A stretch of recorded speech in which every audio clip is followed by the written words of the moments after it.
Good morning, everybody. This is the regularly scheduled 9:30 a.m. meeting of the Portland City Council meeting for the 25th of January 2017. I'm calling the meeting to order. I'd ask the clerk to please call the roll.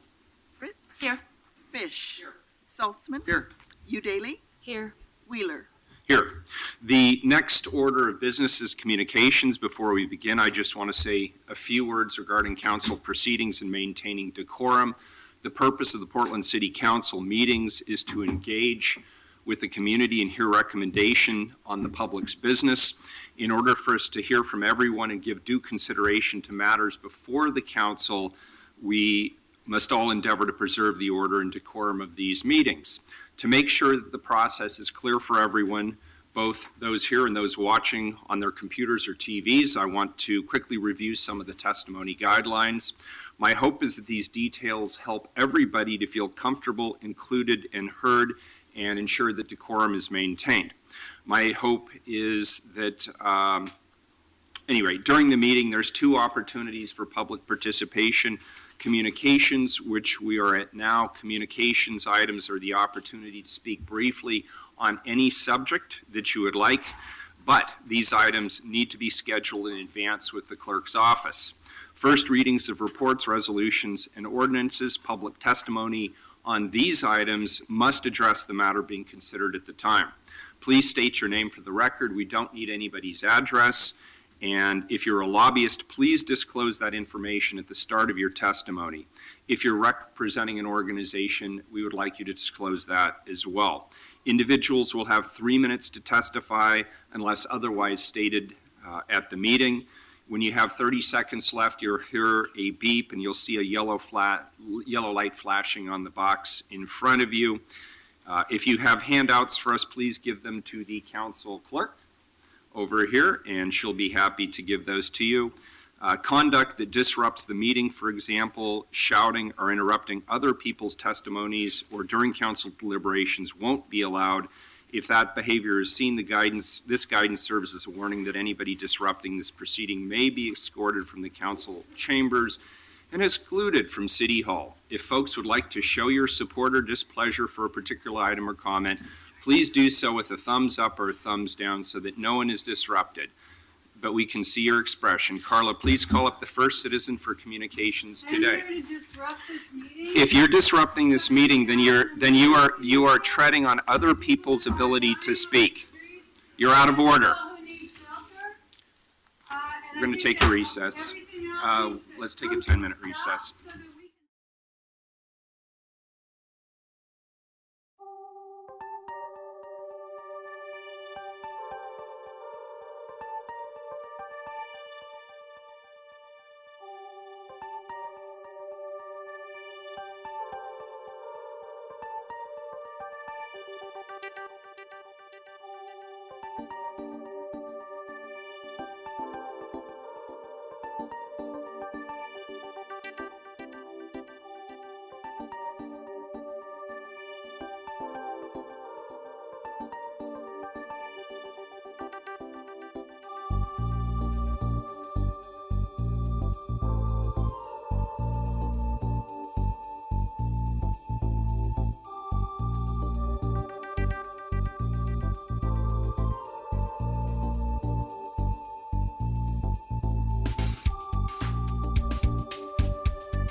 We are now back in session. Carla, could you please call the first communication item? Item 64, request of Craig Rogers to address council regarding transparent and accountable. I know he was here a moment ago. Yeah, and some people may still be filtering in, so we'll move them to the end of the list. I know Ms. Smith is here. Item 65, request of Catherine Smith to address council regarding police issues. Good morning.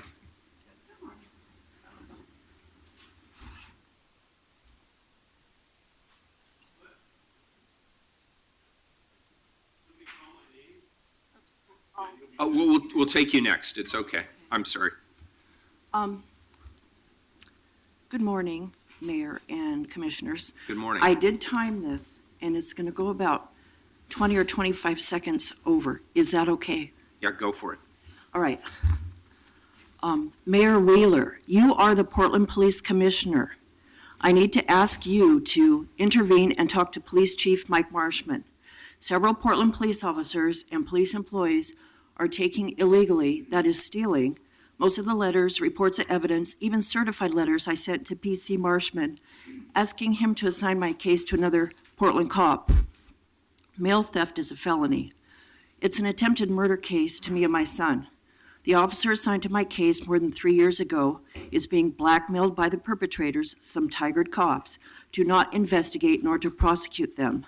He, other Portland cops, and Portland police employees also block most of my emails to the police chief, thereby doing obstruction of criminal investigation, suppression of evidence, facilitation of attempted murder, etc.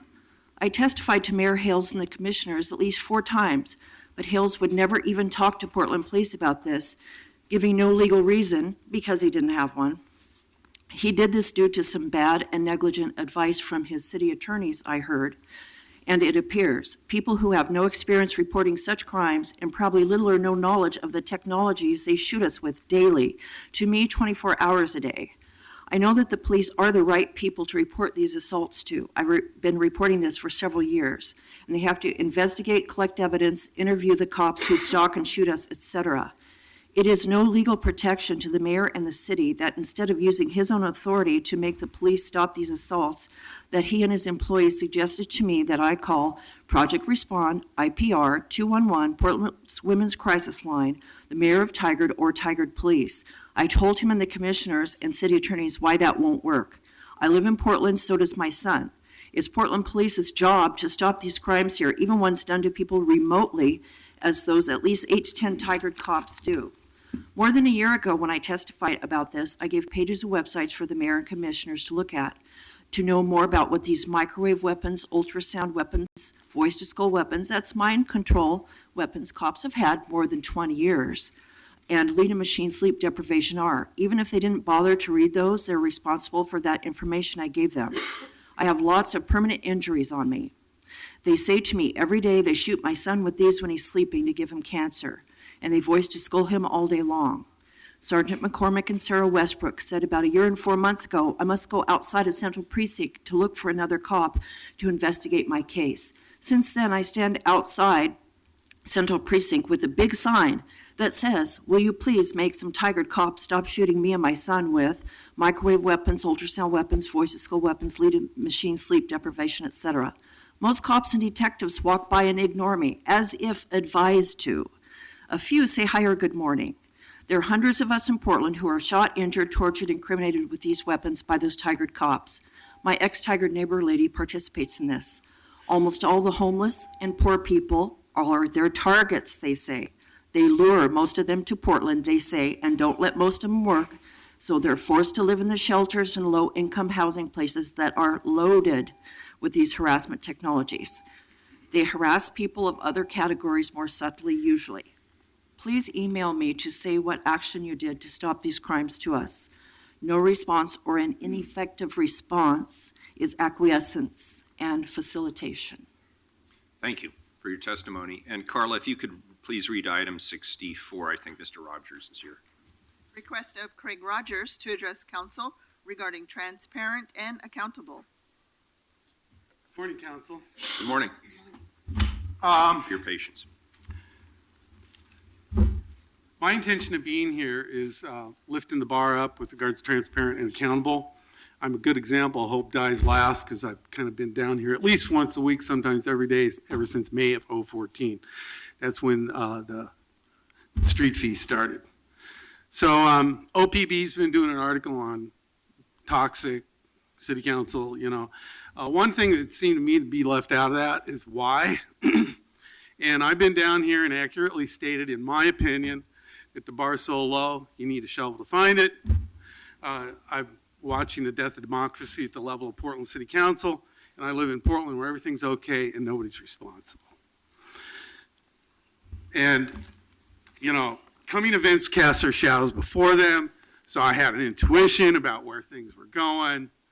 And then when this came out, it just kind of substantiated to me that the trajectory of all of the questionnaires in the 2016 community survey are going down. So my intention is to see things via transparent accountability go up, the quality, the approval ratings, and so forth.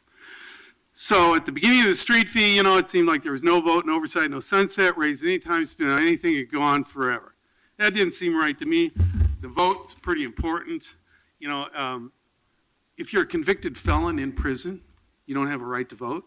Sometimes that's the way it is here in Portland. You don't have a right to vote. You're on par with a convicted felon in prison.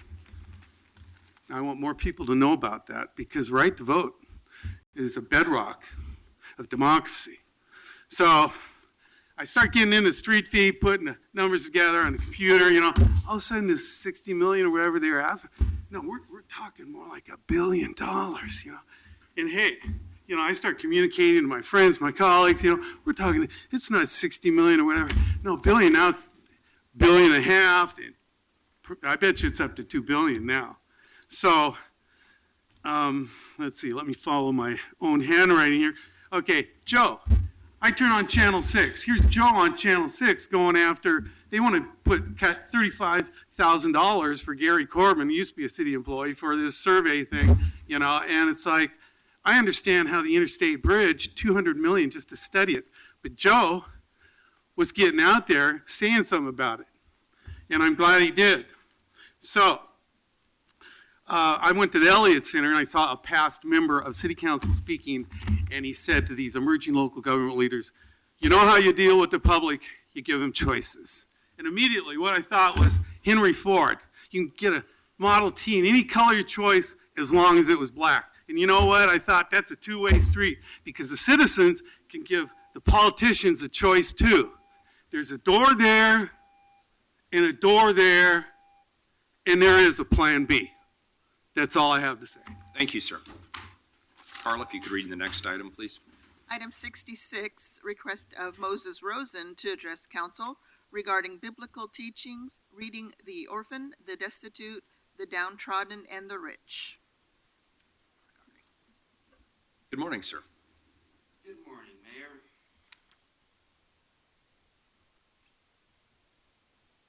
Well, interesting morning anyway.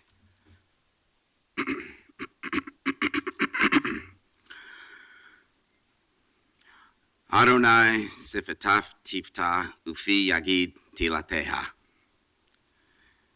Last month, I gave some very harsh testimony. That's not my intention today.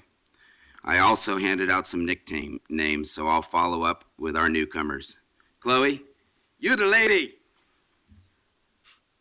Wheel and Ted, I wish you the best. You're going to have to cut deals better than POTUS Chump if you're going to survive in that seat. First off, terminate Mike Marshman immediately, or you will drown in that swamp. The 3-minute limit is a form of censorship. I'm here today to share Jewish teachings regarding the orphan, the destitute, the downtrodden, and the rich. I've culled a few of the many sections of text, and I have a handout that I gave to Carla. But first, I'll finish last month's expose of the smirking jerk. Mr. Saltzman, in 2009, during the height of the housing crash, you reported rental property income of over $2,000 a day. In 2014, your rental property income was over $4,000 a day. That's 365 days a year. How much did you make in 2016? And I mean that on top of the $300 a day you get to play commissioner. In 2008, Marjorie Saltzman of blessed memory gave $500,000 to Planned Parenthood, but that failed to inform your idea of tzedakah.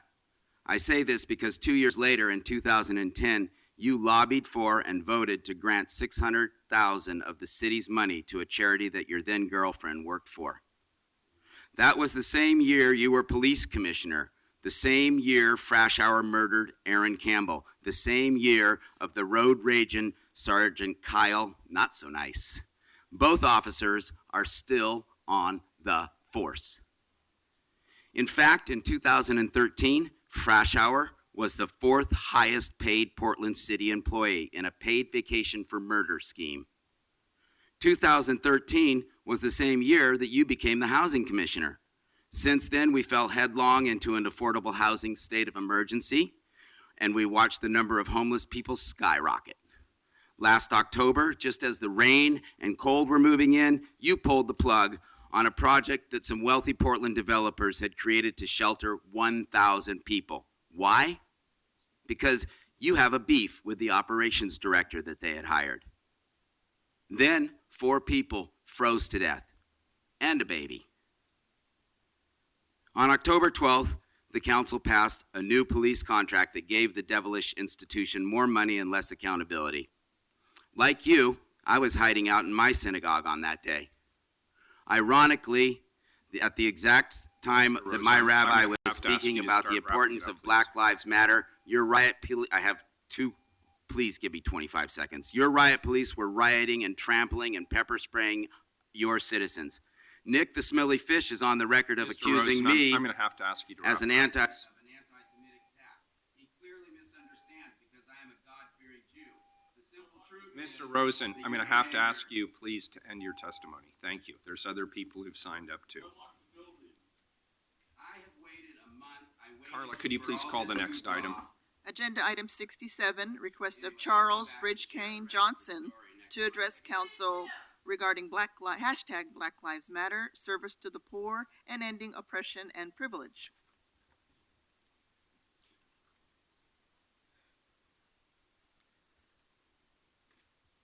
Good morning. Good morning, Commissioners.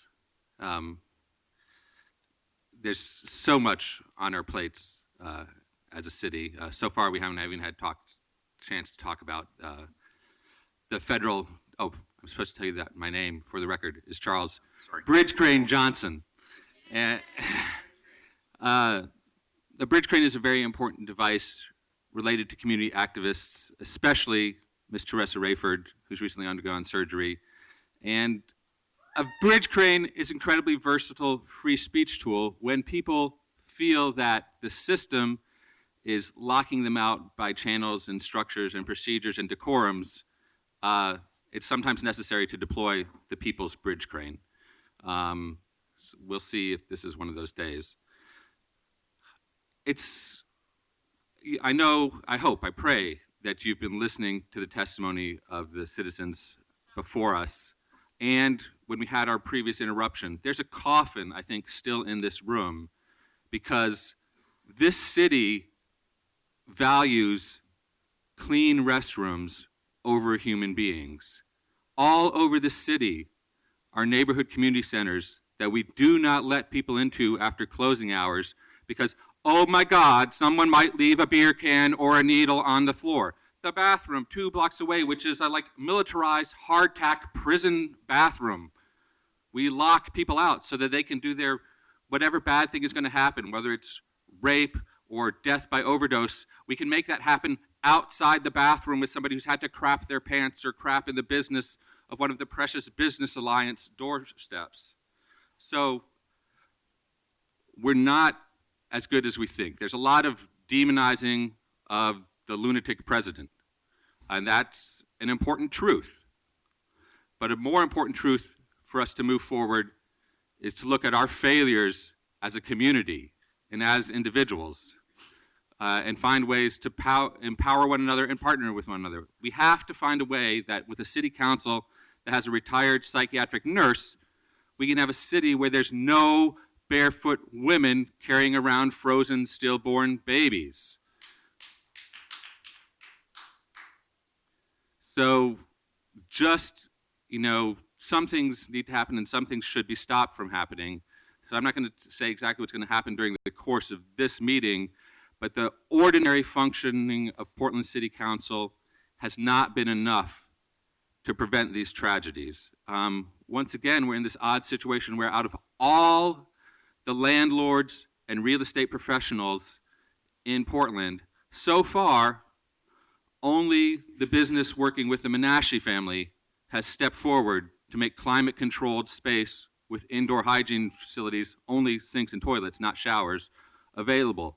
Where is the rest of the people who are living the type of real estate influence high-income life like Mr. Saltzman's history has been talked about? We know there are good people in Portland. We can't put it all on the back of the Paul Allen Foundation. Thank you. Thank you, sir.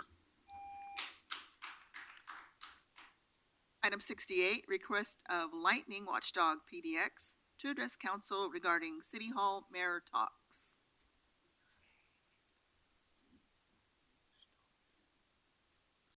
Good morning. Good morning. My name is Lightning. I represent Lightning Super Watchdog PDX. The people in the council chambers this morning have brought up some very good points that we need to have addressed. One of the issues pertaining to the homeless that I have is that we need to lower the flags to show respect to any of the homeless that have passed away. We need to have a moment of silence for any of the homeless that have passed away. The other mayor, Mayor Charlie Hales, refused to do that. Mayor Wheeler, you have the opportunity to do that and show the community that you have respect for the homeless. And when they do pass away, you show respect to the community and the homeless, again, that have passed away. Now, moving on to the next issue. On the Superfund cleanup site, again, I've talked to Commissioner Fish. I'd like to have a director brought in to the BES Bureau and begin planning the dredging task and the maintenance of the river. It's long overdue. We're looking at $1 billion+ bill that the EPA has done a record of decision on with a lot of data. And we need to also do a comparison to the Hudson River in New York and understand that they had a similar project going on. They can clean the river up. They were able to clean the river up, yes, for over $1 billion, and it will be a continuous maintenance project over time in the years. The main focus is we do not want to discharge any more contaminants into the river. We need to stop that. We need to stop the Oregon Marine Board from issuing any permits that allow you to take contaminated sediment from the Willamette River, transfer it by dredge, and dump it into the Columbia. Again, I will be focusing on the Oregon Marine Board, letting them know I think that is a criminal act. They will stop immediately and understand nobody in this city has a right to discharge contaminants into this river, and they need to be prosecuted. I will be dealing also with the Multnomah County River Patrol on why they have not enforced people from dumping contaminants into the river.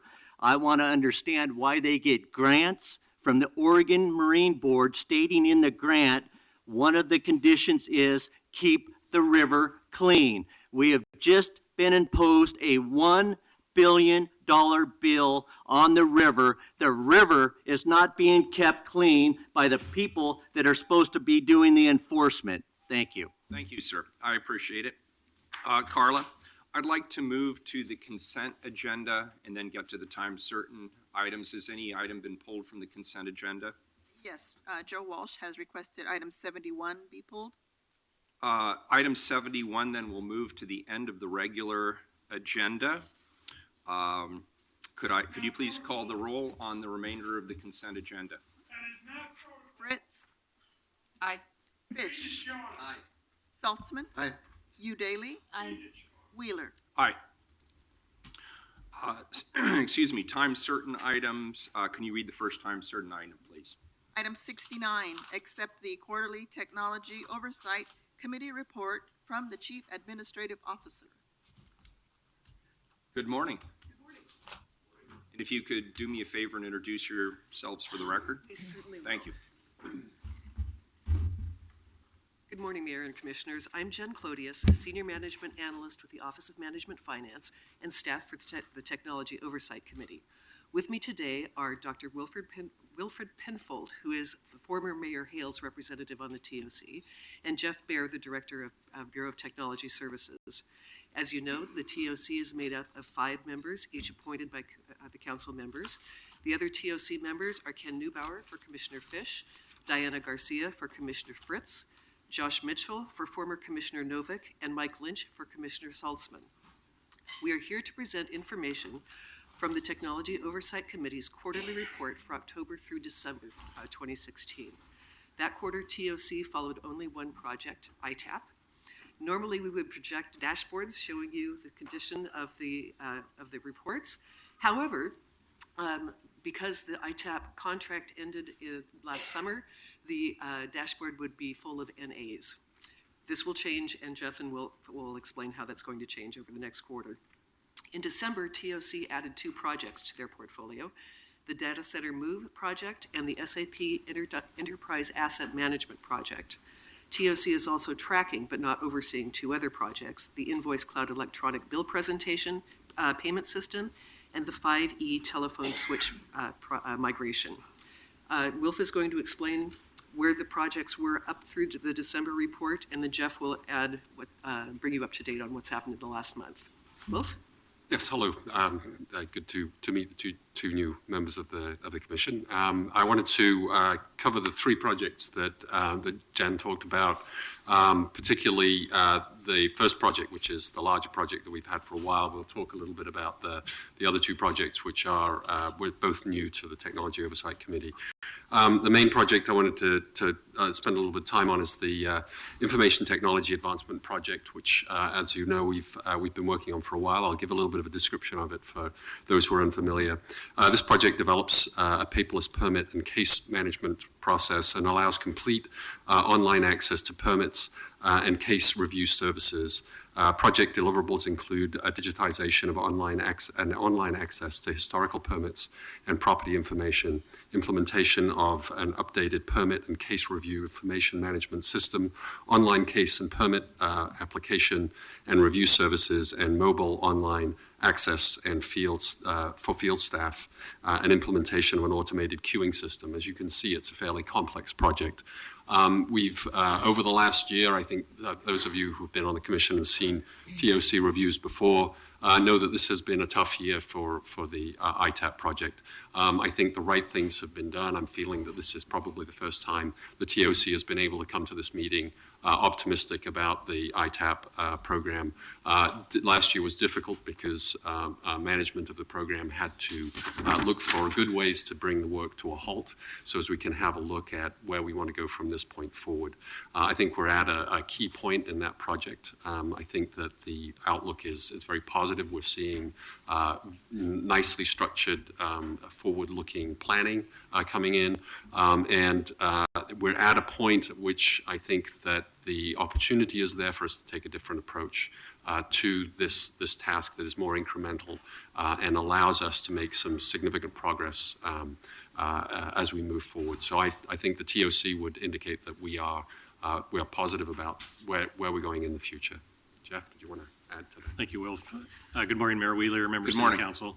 Jeff Baer with the Bureau of Technology Services. And you may recall, as we reported last quarter, we did complete an external assessment, and we've been using those recommendations as we begin entry into what we're calling the Discovery Project. And Paul Scarlett and I, the Bureau Director Development Services, and I are co-sponsors on this project, and we actually launched the program, this new Discovery program, on January 2nd. And as our rebranding effort, staff had the opportunity to submit and vote on a name for the new program. We have selected that. It's now going to be referred to as POPS, Portland Online Permitting System. So you will no longer hear about ITAP for our reports going forward. And that really represents how we want to deliver an online development process and tools, and it really has that foundational activities of the system, which includes development reviews, permits, applications, and inspections, and so forth. And it really is an ability for us to create a more positive presence online for the permitting system. And so for the first half of 2017, so over the next 5 months, the team is really going to be focused on this discovery project. It'll thoroughly vet the status of the work that's been done to date. We're going to establish very strong planning and governance structure and looking at options as we're moving forward. And in addition to that, some of the other things we've changed, and we've hired a new program manager to oversee this process. It's Lori Levy, who actually is coming from our staff in the Bureau of Technology Services. She formerly ran our project management office, and so she's been assigned to oversee the program for this new effort that we're pursuing. And in parallel with that, our efforts are pursuing an upgrade to the existing Amanda Track system. One of the things we found is that the current version of that system is an outdated, unsupported version. We are in the process of getting that to a supported version by the vendor. So those are some big milestones that we're working forward on, and I'll pause there in case there are other questions. I do want to say to Commissioner Saltzman, with his effort in getting us to this point, I know with Commissioner Daly, it's now BDS is reporting to Commissioner Daly, and appreciate the support we've had so far. So, Tell me again what the POP stands for. Portland Online Permitting System. Wow.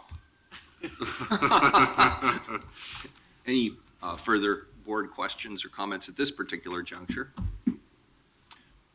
If you have nothing else, we'll get to any public testimony on, you do have more. Okay, very good. Thank Before you. we move on to the next update, I do want to share, this is the first time, we just had our TOC meeting last night on Monday. I'm sorry, TOC? Technology Oversight Committee. Thank you. Which Wilf represents. First time in probably 2 years, we've actually got green status showing on our progress. So huge change from where we started from.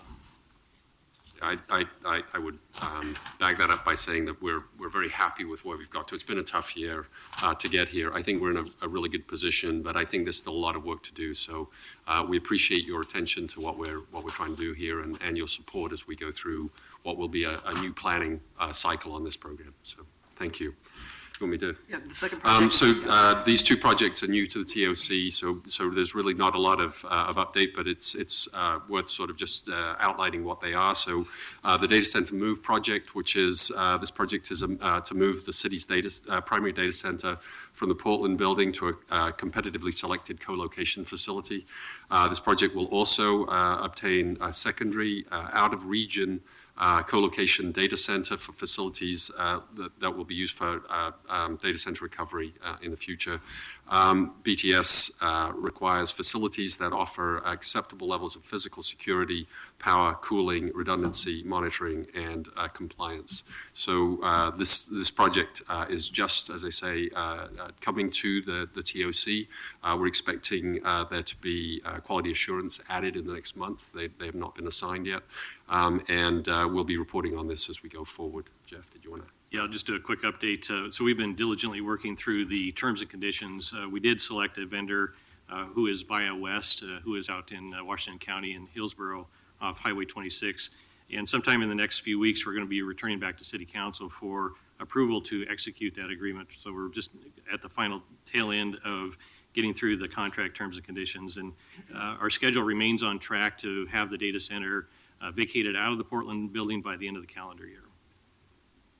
And we're going to keep monitoring this one because it impacts many of the things that we care about in the Technology Oversight Committee. So it's an important project. One of those, so the final project is the Enterprise Asset Management Project.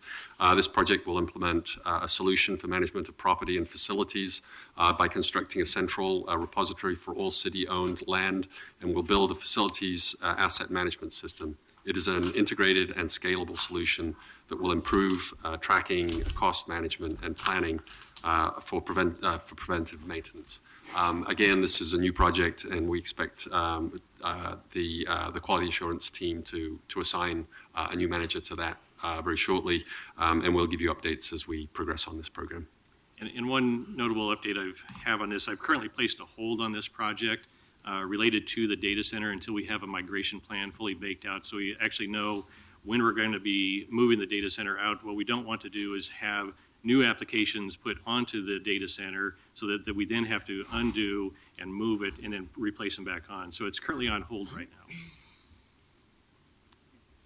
That concludes the report. Any questions or comments, concerns? I had a question on the data center move. I guess, is the intent to ultimately move the data center back to the Portland building, or is it to keep it in another location? No, it's a one-way trip. Once it leaves the Portland building, it will not be coming back in, and it'll be housed permanently out at a co-location, which is Via West. Okay, that sounds good. Yeah. We will also have disaster recovery associated with that, and I think the plan right now, I believe, is it's out of the region, so it wouldn't be impacted by any sort of incident that might happen. Great, thank you. Any further council questions at this particular juncture?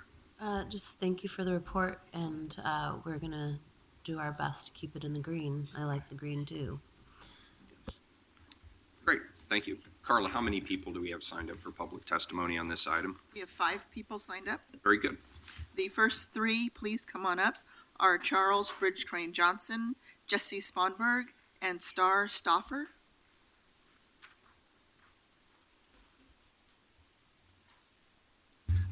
The usual reminders, if you could just state your name again for the record. Absolutely. I actually want to be, I'm Charles Bridge Crane Johnson, but I'll be disgustingly germane to the topic of TOC, Technology Oversight Committee. However, it is interesting to notice that one of their projects that's in this report is the removal of rack servers or old iron legacy servers. We didn't actually get the verbal specifics in the presentation of what kind of equipment is going to be vacated from the Portland building as that undergoes its many $100+ million renovation. And when it's gone, how many homeless people will be able to sleep in the server room? Hopefully we'll have a better solution at the end of the year when those old iron pieces or server rack equipment is gone. We'll have someplace better to emergency shelter people than the plastic-covered second-floor meeting rooms of the Portland building. One thing that I think that has never been under the purview of the TOC and needs to be is police accountability statistics and reporting. I think especially today, people would love if not just under the United States versus City of Portland for the DOJ settlement, but under the Technology Oversight Committee, we made it the incident reports were plain from the IPR so that people could go and look and see, oh, the armory of the Portland police is 7 pepper balls and 13 rubber bullets less than it was 2 days ago.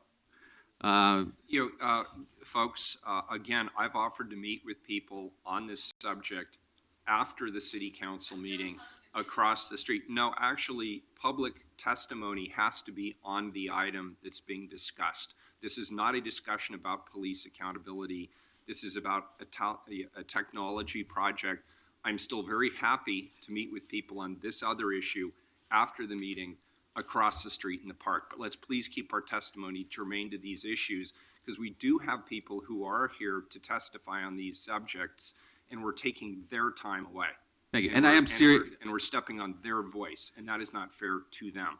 I am serious that in addition to that work from the city attorney's office and the teams you've got working on the DOJ settlement, that it's interesting that other projects have come under the purview of the TOC and are in the report, but improving government transparency on police activity has never been there. So it's something for you to think about. Thank you, Mayor. Thank you, sir.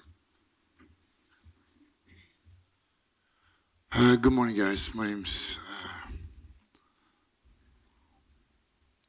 Jesse Sponberg. Forgive me, I'm really scared right now. I wanted to talk about the moving of the records from the Portland building and the seismic requirements that we'll have to make sure that we look. I can't even think right now, knowing that last time I came here and tried to testify and he brought the police, they almost snapped my head off my neck for no reason. So please forgive me if I'm shaking right now and if my voice wavers, because it's taking a tremendous amount of courage for me to sit in front of you, knowing the kind of brutality that you authorize on people like me. So please, forgive me for speaking up here and forgive me for speaking in the streets, but I'm honestly scared.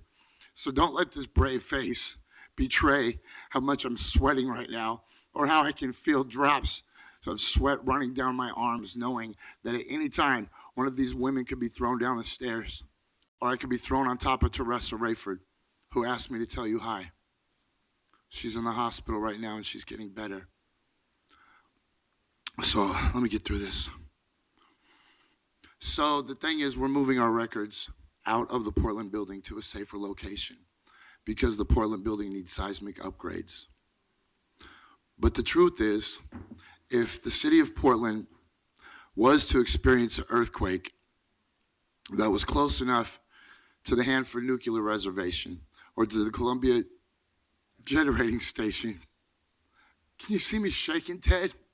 Is this how you fucking lead a city, man?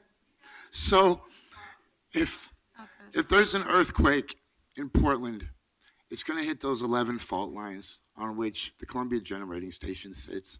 It's the same model as they have in Fukushima. For us to spend all that money on the Portland building,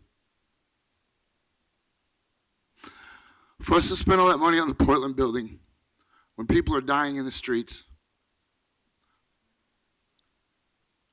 even though I can't even get my thoughts together. Why are those cops here, Ted? Why the fuck are those cops here, Ted? Mr. Spahn. Okay, I'm sorry. If the Columbia Generating Station should fall victim to a seismic event, the entire city of Portland downwind from the place on the Columbia River, which is only 210 nautical miles upstream, will turn into a wasteland on the level of Chernobyl. I don't think it's a responsible use of city money right now to dump so much in a place when people are dying in the streets, including babies. And I just think it's unfortunate that you are so pressed to just handle the everyday city business when this city is still on fire, Ted. But now it's even worse. There's babies dying, people are being shot in the face, and you, with that same stone face, are just business as usual. And it really hurts my feelings. Thank you.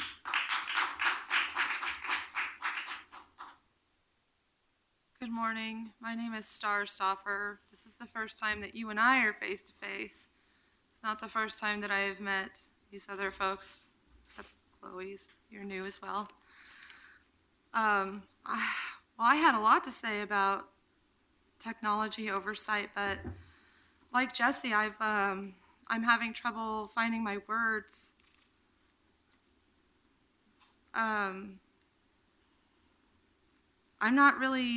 I'm curious why there are so many police here for what is seemingly a business as usual city hall meeting, but How many police are there here? 22. there are 22 police. Standing right outside the door waiting to beat our asses. Well, I don't see any police in the chamber.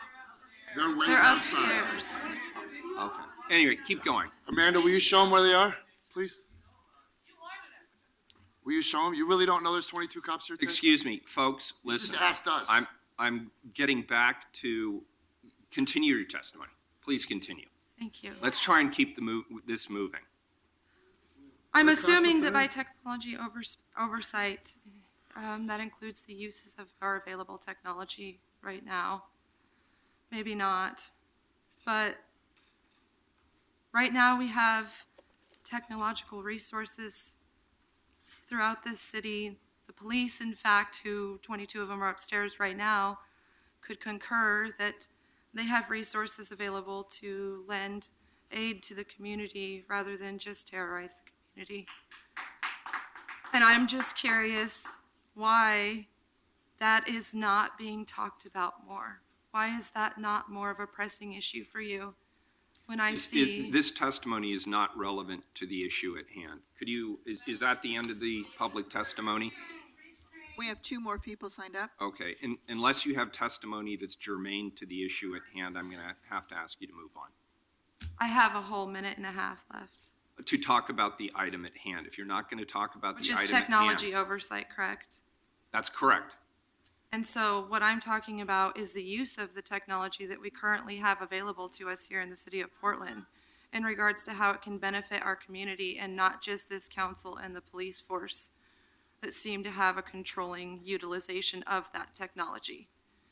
That the police themselves are a major piece of technology for this community that need to be deployed in servicing the community instead of terrorizing the community. So if we're talking about technology oversight, then I'd like to talk about that because they are a piece of technology in this city.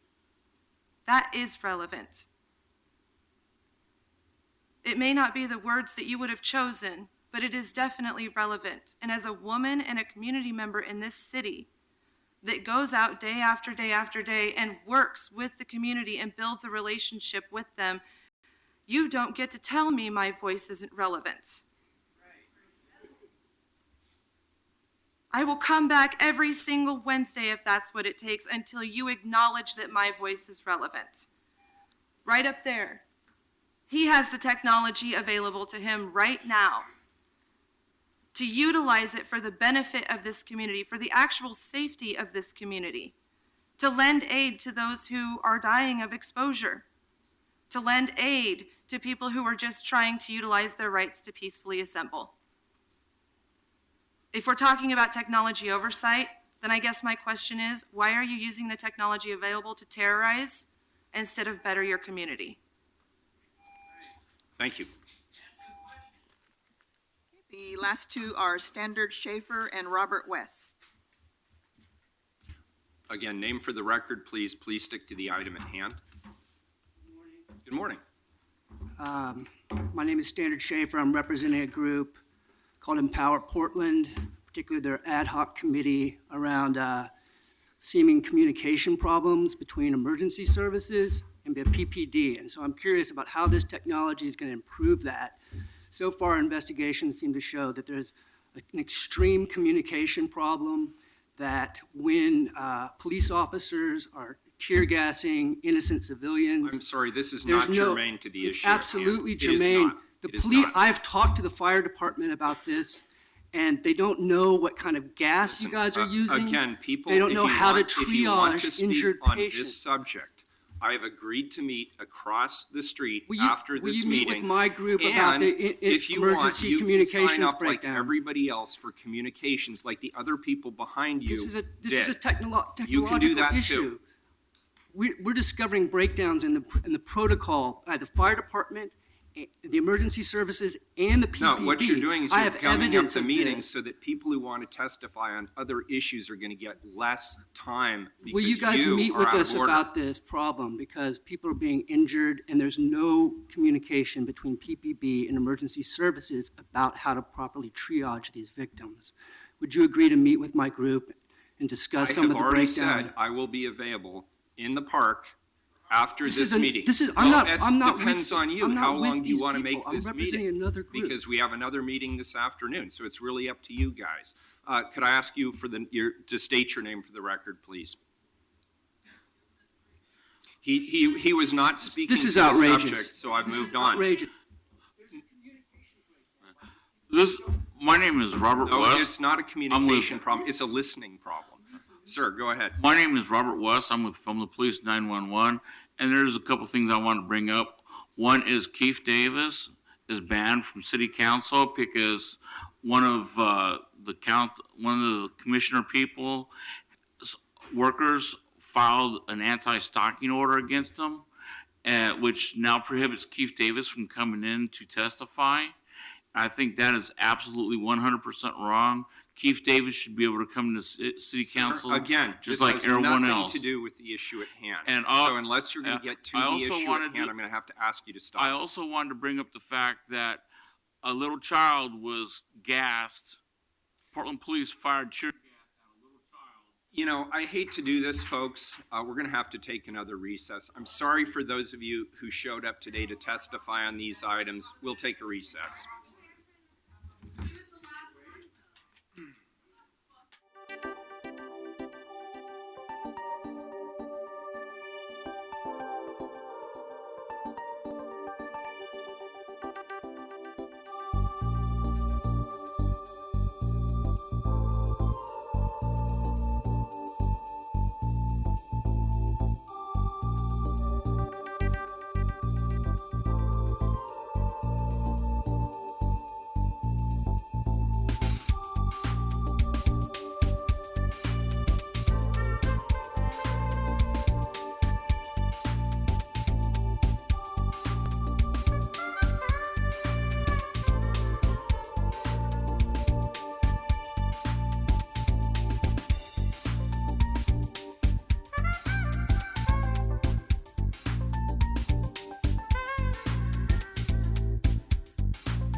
Discussion. Clerk, could you call the item? The roll call, sorry. Fritz. Yeah.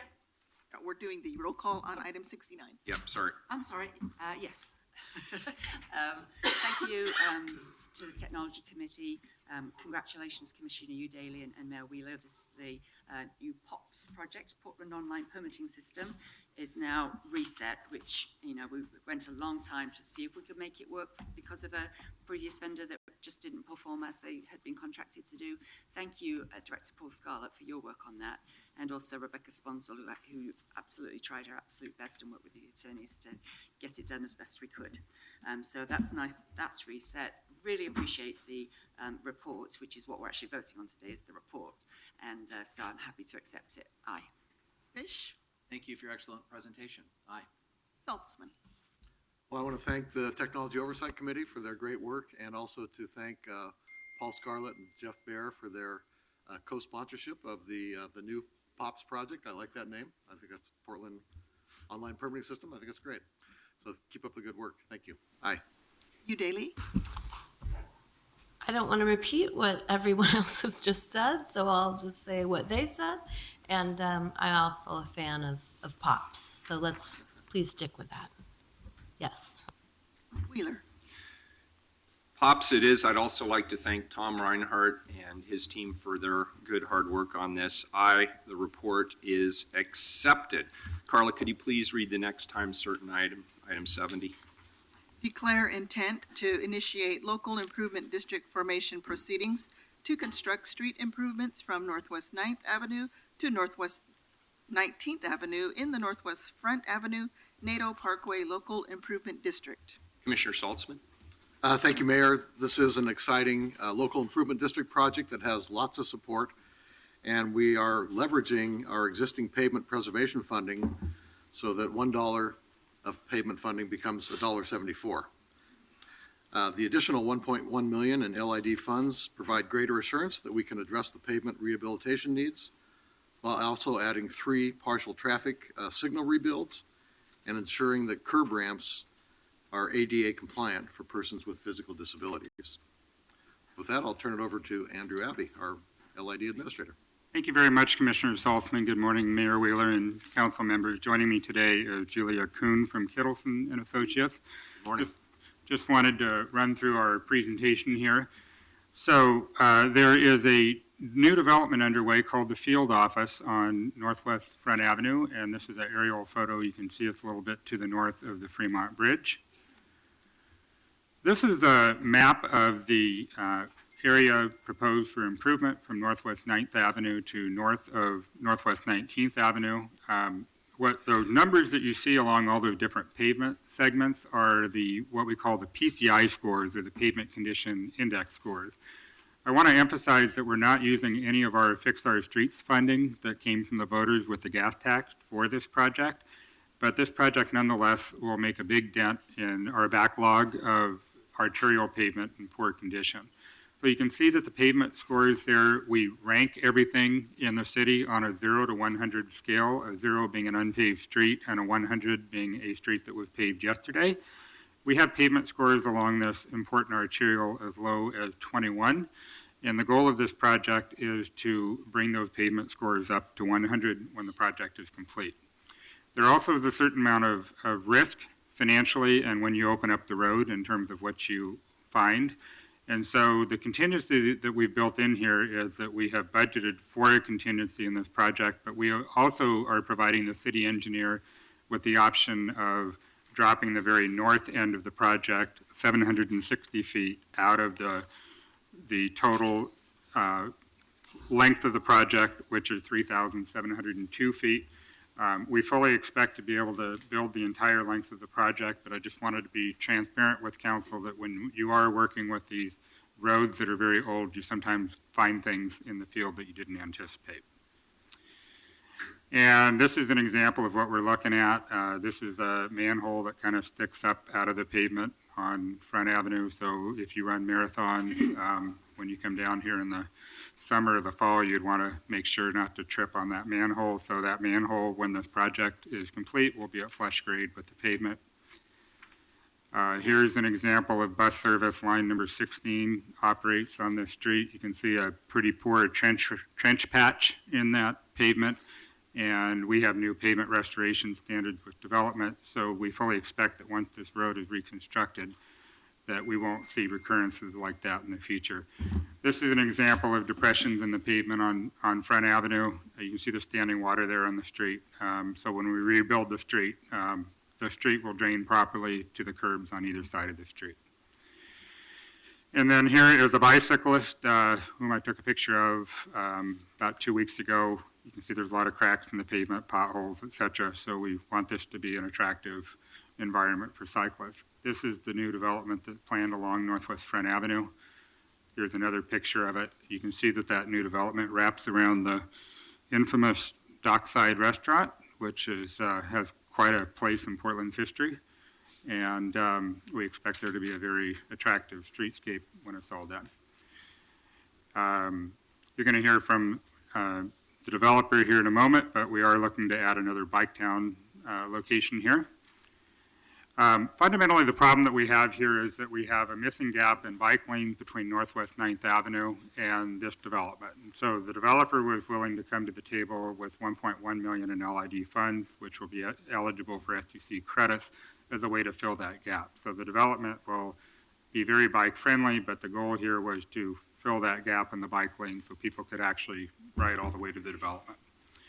So here's a recap of the financials on it. I should also add, just to wrap up, that in addition to the $1.1 million for the LID, field office is also providing us $700,000 in additional resources for sidewalk infill on the west side of Front Avenue. So that the total contribution by the developer is almost $2 million, and we're very pleased to be able to do this partnership. I guess in conclusion, I just wanted to say that we thought it made a lot of sense to partner with the developer because we thought it wouldn't make sense to put a striping job down on the bad pavement that you just saw. You don't want to do striping on top of bad pavement. And then conversely, we didn't want to be in a position of using our pavement preservation fund to redo the pavement, but not also take care of the curb ramps and the striping and the traffic signals and some of the other things that we need to do. So we just thought it made sense to leverage the funds and have a more comprehensive project. And Julie and I are here to answer any questions you might have. Julie, anything you want to add? Yeah, Mayor Wheeler, Commissioners, thank you for your time this morning. So I'm the traffic engineer for the field office, and when we started talking about this project initially, recognizing the importance of people being able to get to not only the field office, but also the residential areas that are around here safely on their bikes, on foot, and transit. And we noticed right away a missing link between 9th, where the bike lanes end now, and the property itself. And so we want to thank, number one, the city staff, PBOT staff, for working with us, but we were able to really take advantage of a nice public-private partnership opportunity to extend those bike lanes to the north. And as Andrew highlighted, the pavement condition, I know, Mayor Wheeler, you're a runner, and probably have run along here. It's pretty abysmal for folks along here for trying to cycle safely and really improve the comfort and convenience. So I think it represents a really exciting opportunity for us to leverage everyone's dollars to really improve the safety and help work towards the Vision Zero goals of the city. So Andrew and I are happy to answer any questions you might have, but we're really looking forward to watching this project come to fruition. Council questions, comments? And we have a few folks signed up to testify. Yes. Mm-hmm. Yeah, he's going to come up. Jonathan Ledesma, and he's signed up to testify. Do you want to come on up? And if you could just state your name again for the record, we'd appreciate it. Jonathan Ledesma. So good morning, Commissioners. Good morning. I have a little testimony I'm going to read. So I'm Jonathan Ledesma with Project, the real estate developer of Field Office, which consists of 2 mixed-use office buildings totaling 300,000 square feet within a campus-like setting at Northwest 17th and Front Avenue in our city's growing Frontside district. So in our developments, we strive to develop creative solutions in response to market demand, including a temporary homeless shelter in one of our downtown buildings. At Field Office, we are bringing together landscape and workspace to create a different type of workplace, one that does not hermetically seal us from the outdoors. So to this end, Field Office dissolves the architectural boundaries that traditionally exist between the inside and outside and celebrates the natural environment, which is one of the main reasons many of us choose to live in Oregon. We believe that Field Office will become an anchor in the district as the neighborhood develops and grows, much in the same way the brewery blocks have become a strong center in the Pearl District. So with this in mind, Field Office will cater to the city's bike commuter. A commuter lounge featuring bike storage for over 200 bikes, a bike repair bar, locker rooms, showers, and even a traffic monitor apparatus. Transit tracker, thanks, will be the first stop for cyclists arriving at Field Office with a roll-in, roll-out entry into the building. We will also be installing a bike town station, as Andrew had mentioned, along Front Avenue that will be used by not only the tenants of Field Office, but the many residents across the street, in addition to the other offices and restaurants and all kinds of things going on in the neighborhood. So approval of the LID, which I strongly support, and the subsequent construction of the road diet will amplify our bike-centric efforts at Field Office and will create a safe thoroughfare for cyclists along the Nadeau Parkway Front Avenue corridor, thereby continuing the city's efforts to facilitate safe bike traffic, and also supporting PBOT's Vision Zero campaign. Thank you. Thank you. Mayor, I have a couple questions. Yes, please. The Dockside is one of my favorite restaurants. Are you preserving it because you did not acquire the site, or and therefore they're just remaining, or did you build it into your development? So two things. When we acquired the site, it was made known to us that that the former owners had tried to acquire the Dockside, and quite honestly, we didn't bother wanting to acquire it. We think that elements of the past, that our institutions are important in our developments, and we reached out to them, and we have a great relationship with them, and in doing so, incorporated our design around them, and so it may look like they don't have much space behind them, but they actually have quite a bit of buffer around the development in order to accommodate, just access and flow. So on the weekends, like for brunch, there's a lot of motorcycles, sports cars, Yep. And other vehicles there. Right. Where will customers be parking if they drive a long distance to get there? So if they do drive there, they can park on the on-street parking that we're providing along our frontage. We've currently been in talks, we haven't come to a resolution on it, for the employees to potentially park in our below-grade parking lot. Okay. You said mixed use, so does that mean it'll be both office and residential? No, office and retail. So And retail, so no residential? no residential. And in the office space, is any of this sort of qualify as creative space, and will any of it be affordable creative space? Much of the spaces can be classified as creative space. As far as affordable creative space, I mean, that's a term that I don't use. So it's a market rate? It's a market rate, but at the same time, we make concessions, or we could potentially make concessions to tenants or businesses that would like to locate there, depending on what they do and if they're local, not local. It all depends on who they are. Further questions? Carla, is there anybody signed up for public testimony? Yes, we have 8 people signed up. Okay, so we are now way behind schedule, and I have made a commitment that I intend to keep across the way, so I'm going to limit public testimony to 1 minute. The first three, please come on up, are F.J. Maloney, Jay Dubai, and Jesse Sponberg. Should be strikes, man. Go with, Morning. Good morning. If you could state your name for the record, please. Sure, F.J. Maloney. Thank you, sir. That's J. Doobie, as in the joint. You can say it right before your testimony. Sorry, Okay, go ahead. I'm sorry. I apologize.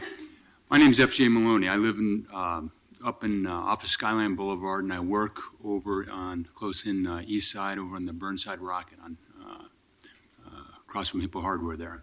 And so I commute every day along Northeast 30th and down along Front Avenue through the industrial area and in on this road. I often try and do it by bicycle, and if anyone's ever tried to bicycle that area, it's one of the most miserable stretches of pavement and road in the inner Portland area. And I think this LID I'm familiar with the LID process and how that works, and I think this would be a fantastic way of improving this area. If you've biked along there, there's no room for bicyclists. There's a curb there, so you're hugged up against the curb. There's abandoned railroad tracks that are at a strange angle that'll catch your tire if you're not careful. There's many potholes, widened cracks. So to improve this area would also provide a great link between the recently improved area between Linton. They've improved that stretch of Highway 30 and what's been done in the downtown corridor area. To continue to bring that together would just be a fantastic way. I highly support this. Thank you, sir. Thank you. All right. I think it's just too much money. And looking at the number crunches, it just doesn't make sense.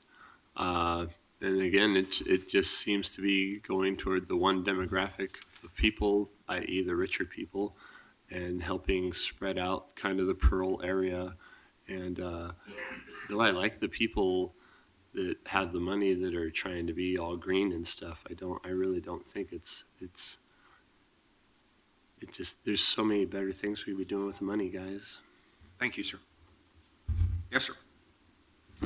Hey guys, Jesse Spomberg. I think it's really telling that the protesters' voices are being silenced, but the big moneyed interests are going to get all the time that they want to talk. This is also really telling of the way that your 4 years are going to turn out with suppression from the real people, and the moneyed interests will once again take a seat. It's nothing new.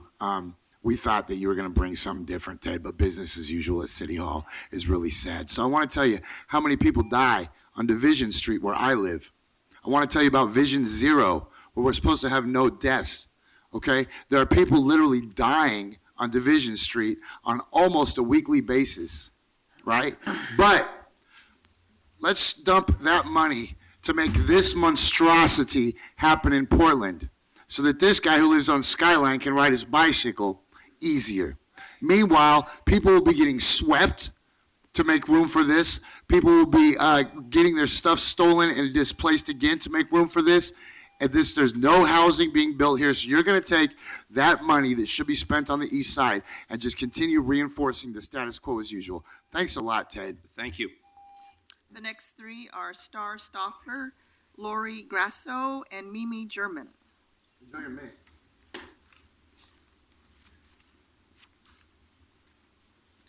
Go with Willie Myers.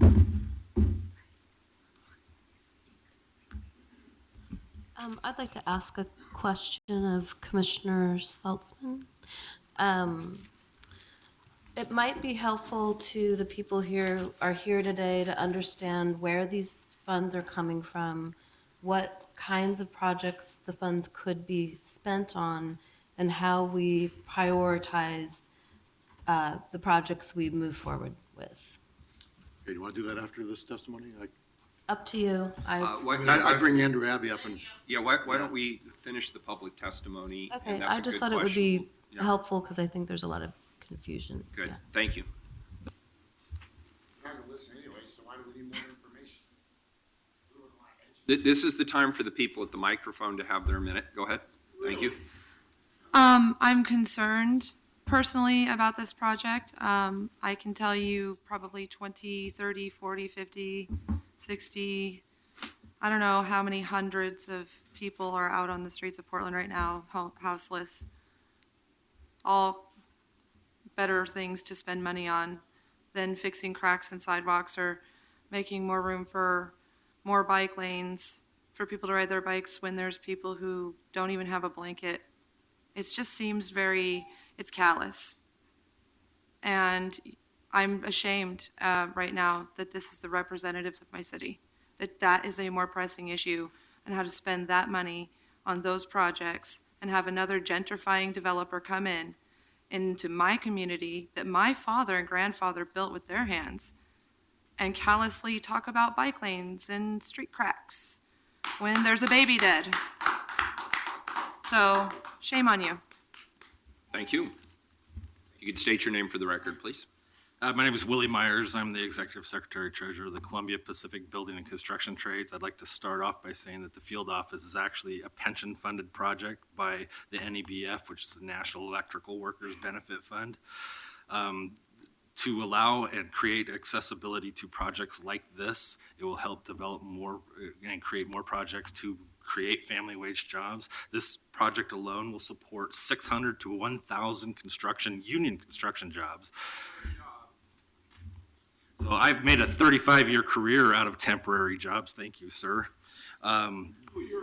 So the largest... Folks, let's let him have his moment at the microphone. This will also help us with workforce diversity. The largest percentage of apprentices trained in the state are trained through union programs, and the largest number and percent of diverse apprentices are in union programs. By supporting the accessibility to this project, we are supporting a project that promotes diversity in workforce, and we urge you to support it. Thank you, sir. My name is Mimi Gurman, and I urge you not to support this. My concern about the development and LID, L-I-D, is that this money is used for gentrification, and with gentrification, we get a bike-friendly project, but it's homeless unfriendly. It's so nice that the developer gives money for upgrades, but we need to understand that this is a danger to people who are currently living on the street. Where are they supposed to go? Until you have houses for the houseless, I object to the sprucing up of the street for bikers and for others. What exactly is the homeless shelter the developer was referring to? Can addicts come in? Can the mentally ill live there? Can animals be with them? Can they bring all their belongings? Can they do as they please, as the rest of us can in the city? Or so we thought. Will we stand by and allow gentrification, which displaces and encourages sweeps? This is the next issue I have with this project. Sorry I'm going so fast, but I have like a portion of a minute. I imagine that the police presence will be more prevalent if the people currently living on the streets and sidewalks remain. So what's going to happen with that? We're going to see more attacks by the police against these people. This is untenable. We object to this upgrade until these questions are answered. One way to solve this is to have the developer give $1 million. Thank you. Can you cut the mic? Villages and houses for the people that they are getting rid of from the street. Could you call the next name, please? The next two are Ryan Wood and Joe Walsh. Are there two more or three? Just the two. Those Just are the the last two. Thank you. Appreciate it. Thank you. That's Ryan Wood and Joe Walsh. Good morning. Commissioners, thanks for giving me some time here. My name's Ryan Wood. I represent Lease Crutcher Lewis, the general contractor that's working with the developer in this new construction project. I'll be extremely brief. Just want to say that this job is a flagship project for us and is supporting upwards of 50 Lease Crutcher Lewis employees for over the course of 3 years, so it's really important to our business. The LID is important to our business, and just like Willie touched on earlier, 600 to 1,000 union employees are going to stay employed because of this project. Union labor is vital to not only our workforce, but it's vital to business growth and construction growth within the community of Portland. This project is going to house 200 plus new parking stalls, and it's not just going to be a benefit to field office, but it'll be a benefit to all new projects being developed in the area, like the new Waterline apartments across the street. So it's not just a benefit to Jonathan and his group, but it's a benefit to everybody in the area. So that's all I had. Thank you. Thank you, sir. Appreciate it. Good morning. My name is Joe Walsh. Good morning. I represent Individuals for Justice. One of the things you better consider, Mayor, is the people that you're looking at and having trouble with today think that there's a little bit of light left. That's why we're here. That's why we take our time. That's why we're interested in this stuff. Because there's a little bit of light in each one of you. What comes after us is worse. Because those people will see nothing. You screw around for 1 minute, so we will close you down every week. That's what we do. Threats aren't We great, will fight and fair enough. You want to fight us. To give you 6 months. Fine. We wanted so Listen, bad. can you cut off the mic, please? Cut off the mic and you can go to hell. How's that, Mayor? So at this point, if there's any further conversations amongst the board, Go to hell. Excuse me. If there's, Commissioner Udaly had, Joe, I heard you the first time. Commissioner Udaly, you had, I don't appreciate people interrupting the public process. Thank you. Commissioner Udaly, you had a question that was posed earlier to Commissioner Saltzman. Did we want to hear some testimony on that question? So, yeah, Andrew Abbey, there.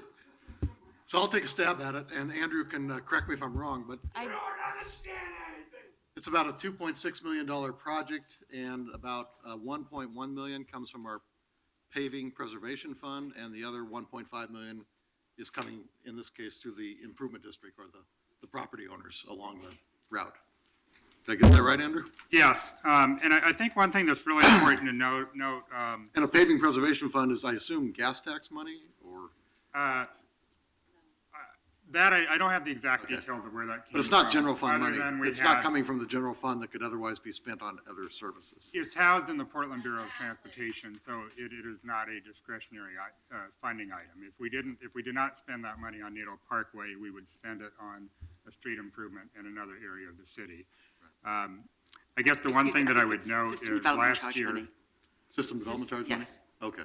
Last year, City Council approved the Northeast 47th Avenue LID. Just really quickly, if we were to have to budget for a total reconstruct of that street like we did on Northeast 47th Avenue, instead of looking at about a $2.6 million project, we'd be looking at $10 to $11 million.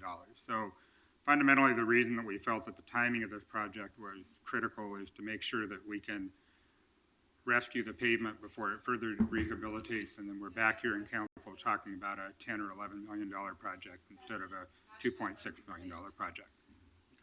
So we're just trying to save resources down the line so that more of our paving funds can go to other areas of the city. Again, I'm going to ask people please not to interrupt. Thank you. Thank you. Any further questions? Is there any further board? Excuse me. You're out of order and you're slowing everything down. And I think you said you want me to meet with you across the street. I committed to that, but if you run out the clock, it ain't gonna happen, right? So let's try and get the meeting going. Let's try and get the meeting done. Commissioner Udaly, did you have a further question? So this may be an exercise in futility if people won't actually allow us to conduct the business of the people and have this conversation. But I share some of the concerns with how we set our priorities. I wanted to hopefully clarify for the people who are here today that we don't have the choice of taking money out of PBOT and putting it into housing services or home for everyone. This is money that will remain in PBOT, and we need to spend it wisely. So the other concern I have is how we choose the areas that we're improving and what kind of equity we're seeing across the whole city. I'm not necessarily saying I oppose this particular project. I think it's valid for community members to ask, where are the other, what was that, your kind of degree of, yes, the poor condition areas. I understand choosing this area because we are able to leverage the developer money and therefore save 75 cents on a dollar. That's a smart decision. Is it the absolute priority in the city? I don't know. So if you can speak to those issues, I think it would be helpful. Thank you, Commissioner. I think you recapped it very well in terms of this not being discretionary across all the bureaus in the city as a whole. When this money was budgeted, Nato Parkway was among the streets that we were looking at. I candidly can't tell you what the other ones were, but there was a short list of 2 or 3 major rehabilitation streets, and this was one of those that was identified as part of our budgeting process. And we what specifically, were the other 2? Pardon? What were the other 2? I don't know what the other Okay. 2 were. I'm sorry. And then I should also mention we have Fix Our Streets funding, which has been heavily targeted, for example, to East Portland. So this is complementary in the sense that we'll use it for Nato Parkway, but we're trying to free up the Fix Our Streets funding for underserved areas, East Portland, other areas of the city. So. But we'll get you the names, all of us, the names of the other 2 streets that are subject to this pavement preservation fund. Yes. And this, yes. Further questions? I just want to make a comment, and I hope you take it in the spirit it's intended. I'm not meaning to call you out, but I do think when we're in the midst of a housing emergency and we have thousands of people on the street, talking about making the street safer for people running marathons is going to incite the kind of response we saw here today. So I thank you for including accessibility improvements in that area. That is a issue near and dear to my heart. And, well, don't get me started. Thank you. Yeah, and Further? thank you very much, Commissioner. Thank you. Are there any further board comments or questions? Carla, could you call the roll, please? Well, thank you, Commissioner Daly, for your clarifying questions. And we will continue to work on equity across the city. This is an opportunity to leverage a large amount of money from a development that's happening right now. And as Andrew Abbey said, there's other funding that is being allocated preferentially and on lists. So that the city doesn't just decide first thing in the morning. Commissioner Saltzman doesn't just say, I think I'll do NATO this week. There's a list of priorities, and they're weighed on. They have to be weighed since they're system development charges. They are required to have those decisions made in an objective manner. So I very much appreciate this partnership, and I vote aye. Fish. Aye. Saltzman. Thank you, Andrew. Aye. Udaly. Oh, that was an aye. Okay, sorry. Thanks for the presentation. I feel relatively satisfied knowing this was one of the top 3 areas, and the fact that we're leveraging almost half of the, well, 75% of the money, I guess, through private investors. But I am going to continue to raise these issues and push for equity across the city. Aye. Wheeler. I think Commissioner Udaly's made a great point, and I agree. And these should be done through a lens where we can see a clearer prioritization. What gets to the top of the list, what doesn't get to the top of the list, and why. And I think it would be helpful for me to have that clarity, and I think it would be helpful for the public as well to have some sense of what's the decision, how are decisions made. So I would appreciate clarity on that as well. Aye. Thank you. Carla, could you please read the next item? Item 77, accept bid of Brown Contracting, Inc. for the Washington Park Rose Garden accessibility improvements for $954,927. Good morning. Good morning, Mayor, Commissioners. Christine Moody, Procurement Services. You have before you the procurement report recommending a contract award to Brown Contracting. The engineer's estimate on this project was $960,000. On December 6, 2016, 3 bids were received, and Brown Contracting is the low bidder at $954,927. The Portland Parks Bureau has reviewed the bid items and accepts the proposed pricing as good.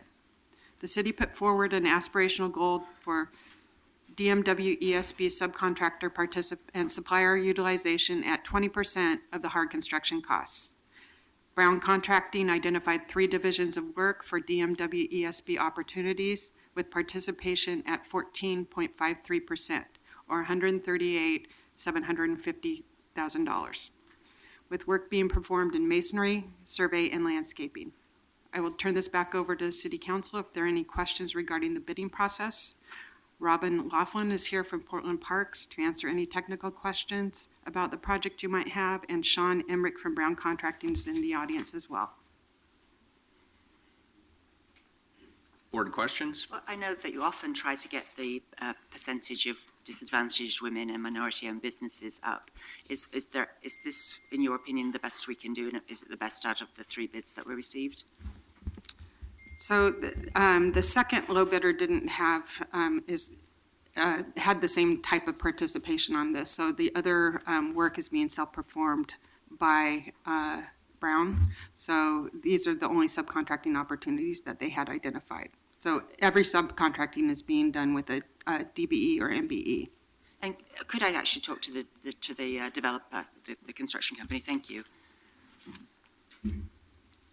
Thank you for being here. If you could just state your name for the record and what your job is. So can you tell me about the diversity within Brown Contracting? Do you have processes to try to encourage women and minorities to work in your company?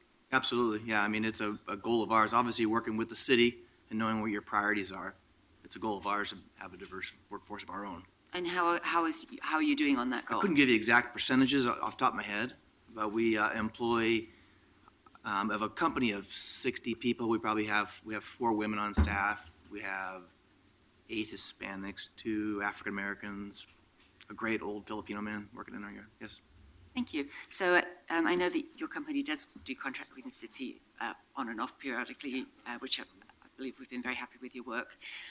Next time we have the next one, I'd like to have that update on how are you doing with employment within your company. I'll prepare that. Thank you.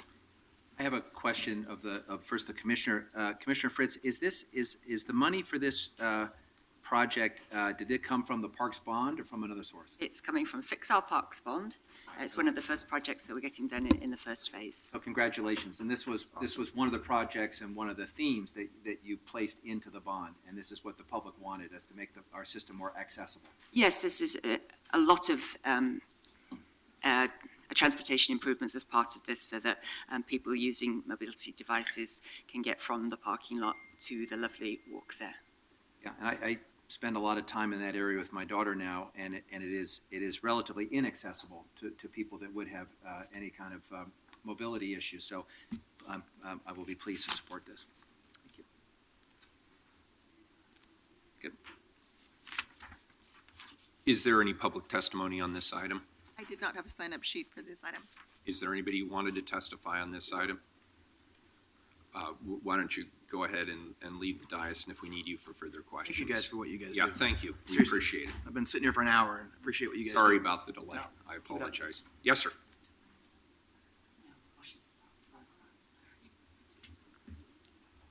One minute, please. So $850,000 for improvements at Washington Park. Are you paying for that? Who's paying for that? We all are, Jesse. It's the Parks Bond measure. It was voted on We and voted on it. approved It was by the specifically voters. highlighted in the bond measure, and we Well, campaigned on it. The reason I asked is because as soon as you guys asked about the contractors and the number of bids they got, everything got really muffled. And that smells of Water Bureau stuff, but I guess it actually just smells of all City Hall business. I didn't get a satisfactory answer to why there wasn't 3 bids and why they're just doing business with the same old people that they do business with. And it seems like just more of the same business at City Hall. While a baby dies in the streets and people are shot in the face, we just continue with these pedestrian things as if these other things aren't happening outside of the chambers. And so I would encourage you guys to hit a little harder and find out who those 3 bids are, because I couldn't hear them, and up there it said inaudible. So if you guys could bring those people back up and ask them to clarify why they don't have 3 bids. And sorry that you had to wait an hour while you're making salary, because I had to take the whole day off to be here. Thank you. Mayor, I move the report. Second. We have a motion, we have a second. Is there any further discussion? Clerk, could you call the roll? Fritz? I just got a full briefing yesterday from the Portland Parks and Recreation team that's been working on the Fix Our Parks bond measure expenditures. They're really coming along very, very well. We will have about $20 million left after this first phase, and we're going to be announcing it very shortly, a public process in February, March, and April, coming back to council probably in May to approve the project list for the last money in the bond measure.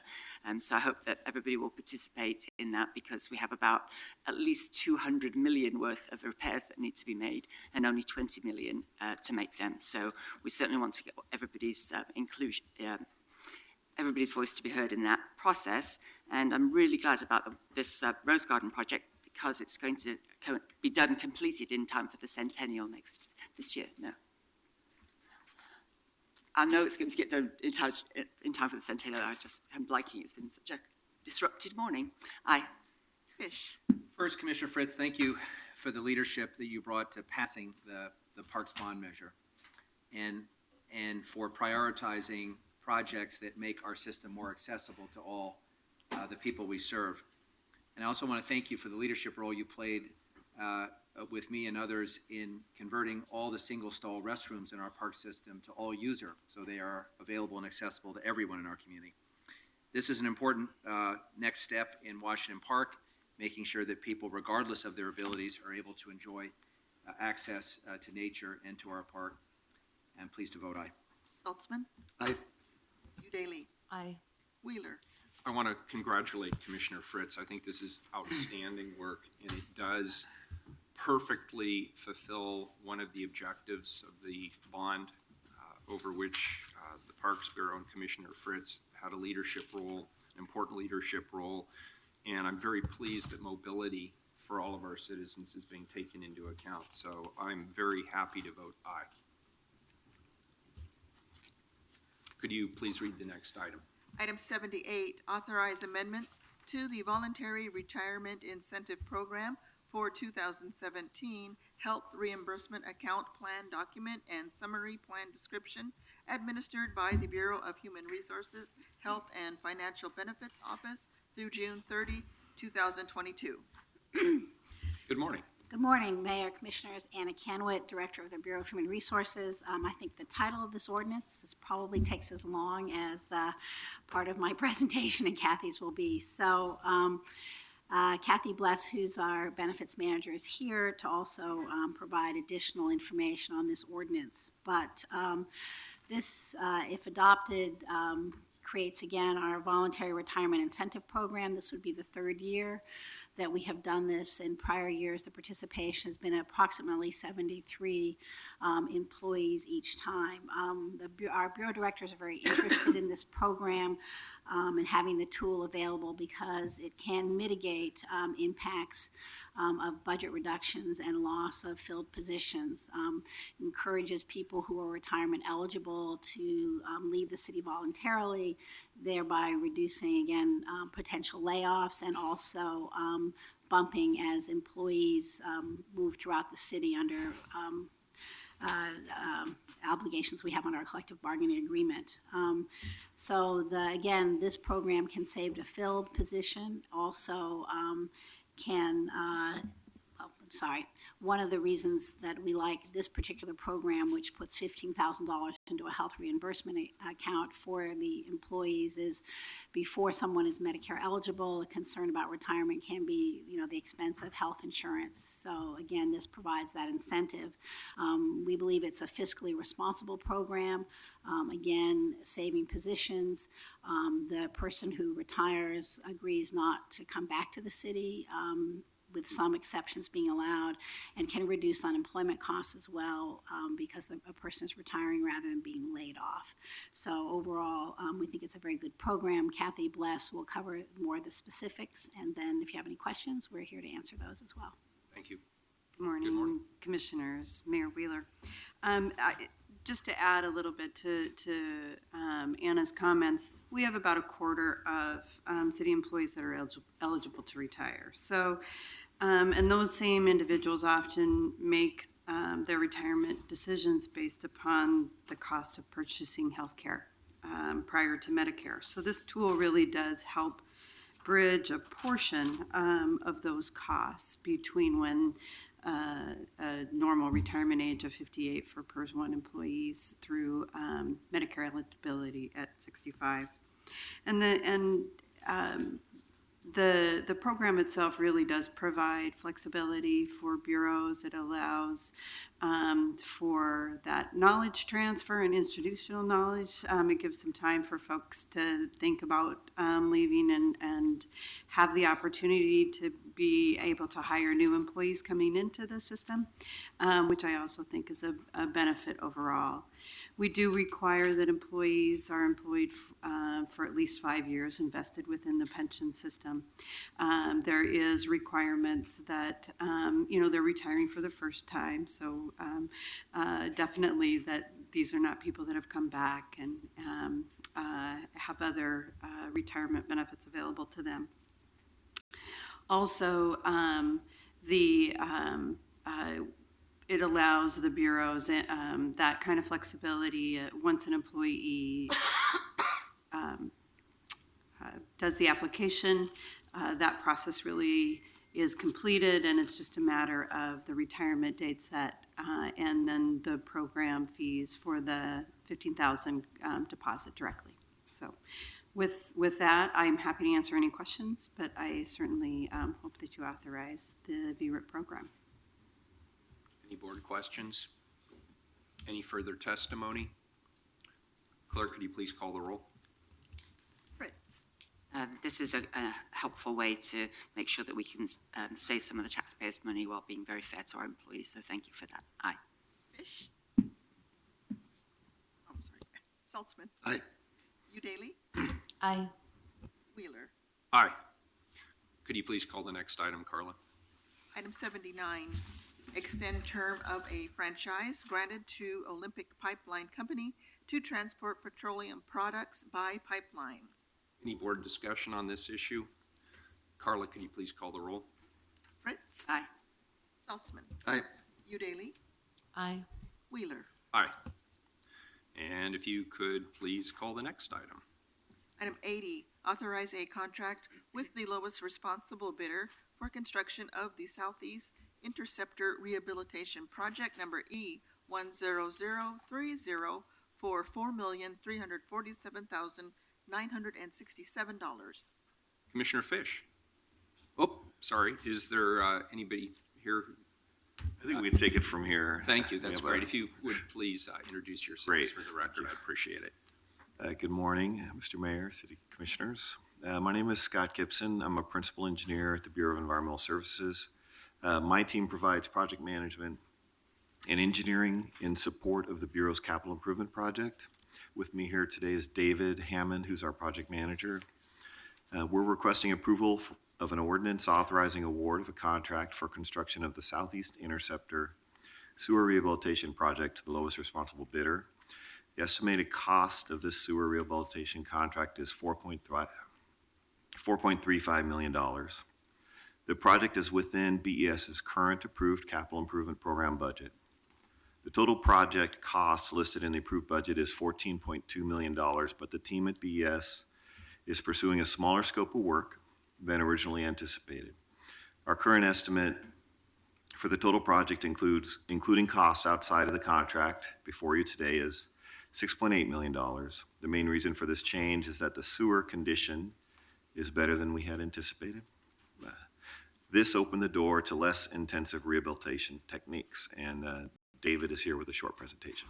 Before David presents, and I'm okay, sorry. Mayor. Oh, okay, very good. Go ahead, Dave, and then I'll let Commissioner Fish present. I'm sorry, Commissioner, I didn't see you were out of the room. I would have skipped this item. I apologize. Morning, my name is David Hammond. I'll give you a brief rundown of the project. The project location as shown, the Southeast Interceptor Sewer, I'll sometimes refer to it as SEI for short. It's located in inner Southeast Portland. This pipeline was built in the early 1950s and since then has begun to deteriorate and now needs restoration and rehabilitation. SEI is a cast-in-place, concrete, horseshoe-shaped sewer pipeline that varies in width from 66 to 72 inches, and the height varies from 68 to 72 inches in height. The depth in the sewer line is between 24 to 54 feet as you go along the alignment of the project work scope. The pipeline lies underneath existing railroads and arterial roadways, and therefore, with that and the depth, open cut repairs will be very expensive. So we will be doing the repairs from inside the existing pipeline. We've divided it into two sections, as you can see on the map. The upper portion we'll call Section 1 is approximately 2,300 feet long. It's located in the Kearns neighborhood along Southeast Grand Avenue from Stark to Davis, and then west along Davis Street to Northeast 3rd. Section 2 is 3,700 feet long. It's the dark one to the south. And it's located in the Buckman and Hosford Abernathy neighborhoods along Southeast 16th from Pershing to Powell and along the Union Pacific Railway, as well as the Portland-Milwaukee Light Rail, then along Division Street up to 7th Avenue.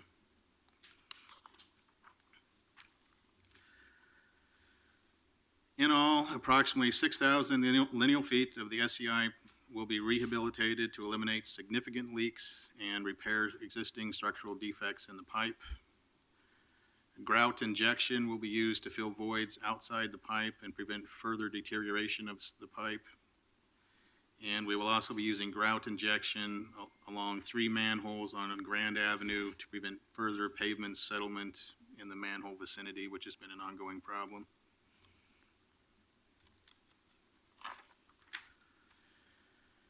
BES public outreach staff and consultants have conducted extensive community outreach to local residents, property and business owners, and neighborhood and business associations who may be impacted by the construction activities.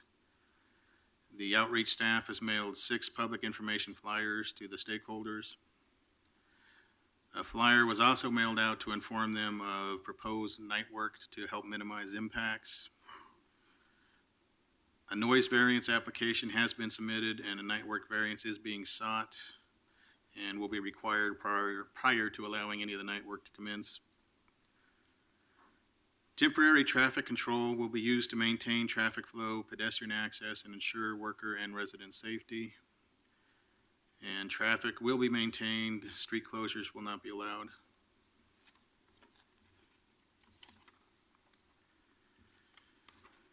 The construction contract is estimated to be $4.35 million and has a high level of confidence. The advertisement and bid date is scheduled for early February, with construction hopefully beginning by June of this year. And I guess thank you for your time, and I can entertain any questions. First, thank you for excellent presentation. And Scott, just to put a fine tune on it, and I apologize for being outside on a family call for when you started. This project is funded exclusively with dollars that are either ratepayer dollars or are part of our utility system, right? So there's no general fund money here. Absolutely. And this is also part of our long-term capital improvement plan. That's right. And this is a pretty significant piece of our system because of its location and its size, correct? Yeah, there are 11 main trunks in our system. This is one of the 11. We're sort of working our way through those based on priority. Thank you. Any further board questions on this one? Is there any testimony on this item? Seeing none, this is a non-emergency. It moves to second reading. Carla, if you can call the next item, please. Thank you for your testimony. Appreciate it. Item 81, authorized contract with the lowest responsible bidder for construction of Mount Scott Arleta Sewer Rehabilitation Project, number E10678, for $1,910,000. Commissioner Fish, did you have anything else on this? No, Mayor, we'll go right to a second. Any further conversation? There being none, could you please call the roll? Fritz. Aye. Fish. This is a proposal to rehabilitate approximately 5,500 feet of sewer main line in the southeast neighborhoods of Mount Scott, Arleta, and Woodstock. Aye. Saltzman. Aye. Novick. I'm sorry. Udaly. Aye. Wheeler. Aye.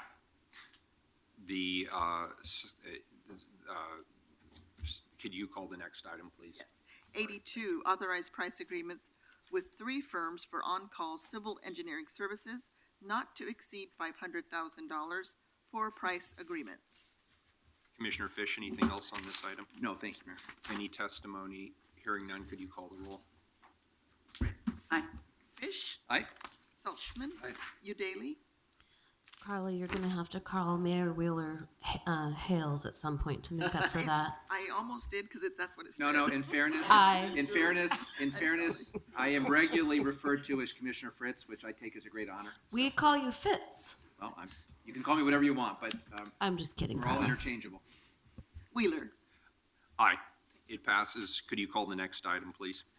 Item 83, authorized contract with Pure Technologies U.S., Inc., not to exceed $3,610,710 for the Bull Run Supply conduits. Commissioner Fish, anything else? Vote only? No. Any testimony? Could you call the roll? Fritz. Aye. Fish. Aye. Saltzman. Aye.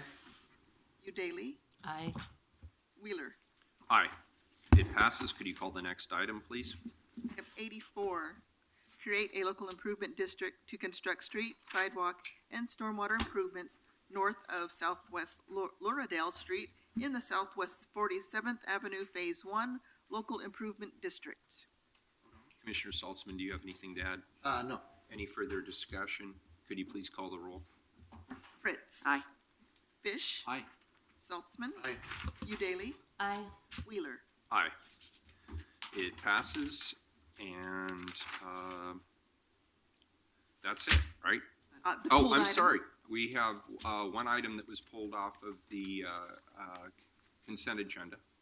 Item 71, accept a grant from the Oregon Military Department Office of Emergency Management for their Emergency Management Performance Grant Program in the amount of $284,210 for administering an integrated all-hazard emergency management program for the city of Portland. Is there any testimony on this item? Joe was supposed to, but I think he's having an oxygen issue. Would you like me to go get Joe? You broke protocol to move Joe to the back, so Joe should been in order. Here he is. He's here. Here he comes. So Joe can talk. Yeah, of course. Yes, I'm here. All right, we're waiting for you, sir.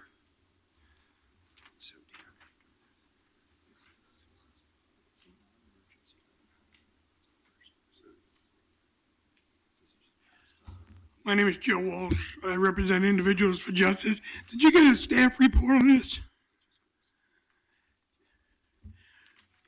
Did you get a staff report on this? Yes. Did you give a staff report? We are entitled to listen to staff, say why you're doing this, and the ramifications before we speak on it. Why is there not a staff report here?